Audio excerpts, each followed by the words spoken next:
Hello दोस्तों, फिर से न्यू वीडियो में आप लोग का स्वागत है। अभी हम फिलहाल आए बाने बक्सर, जो किला ग्राउंड मैदान में बाने। यहाँ अरविंद अकेला कल्लू जी 21 गो बेटी के कन्यादान करवावता ने, जो सामूहिक विवाह होवता बहुत बड़ा। जो एक भोजपुरी के कलाकार बाने अरविंद अकेला कल्लू जी, जो विवाह करवावता ने 21 गो बेटी के कन्यादान करवावता है, जो नाइट में होई, शादी विवाह होई। अभी हम फिलहाल पहुंच गए बानी। आप लोगों को पूरा हम दिखावतानी कि किस तरह से जोर तोड़ से तैयारी चलता। आप लोग वीडियो में लास्ट तक बने रही और पूरा आप लोगों को दिखाई हम कि किस तरह से तैयारी होता ना होता, और पूरा आप लोगों को वीडियो में देखे के मिली। देखिए किला मैदान के ग्राउंड बा, यहीं पर ही देखिए सामने दिखल बा किला ग्राउंड मैदान। यहाँ देखिए सामने जो दिख रहा बा उसे आवे के बाद अंदर एंट्री बा, और पूरा दिखावा तानी ग्राउंड। इस साइड पार्किंग उर्किंग की व्यवस्था देले बा। इधर देखिए स्टेज भी बन रहा बा, और आप लोगों को दिखावा तानी। देखिए यह स्टेज बना था, यहाँ पर ही कलाकार लोग आई, और यहाँ पर ही सारा चीज़ व्यवस्था बा, पूरा साफ सफाई हो गई बा ग्राउंड।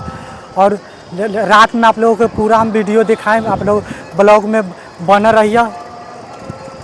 दिखाते हैं, देखिए यही मंडप है जो 21 गो मंडप बना है, जो अरविंद अकेला जी इसी में शादी करवा रहे हैं 21 लोगों को। यही देखिए मंडप है,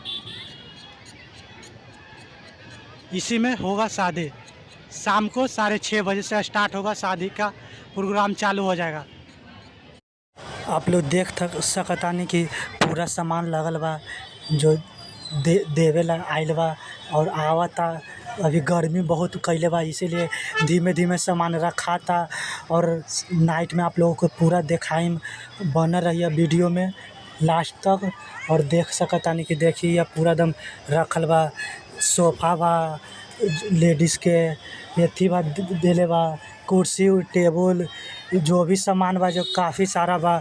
आप लोग वीडियो में देखते बानी कितना सारा सामान देले बानी। अरविंद अकेला कल्लू जी बहुत गरीब लोगों को मदद करत आने, ऐसी मदद करते रहते ताने। आप लोग तो वीडियो देख ले बानी, और किस तरह से तैयारी एकदम जोर तोड़ से चलता। और आप लोगों को वीडियो अच्छा लगल हो के तो चैनल को सब्सक्राइब करके घंटी को दबा के ज़्यादा से ज़्यादा शेयर करें। और पूरा ब्लॉग हम आप लोग को पूरा डालम और आप लोगों को दिखाएं। अभी के लिए धन्यवाद। अब नेक्स्ट वीडियो में आप लोगों के साथ आवतानी, कृपया ध्यान दें।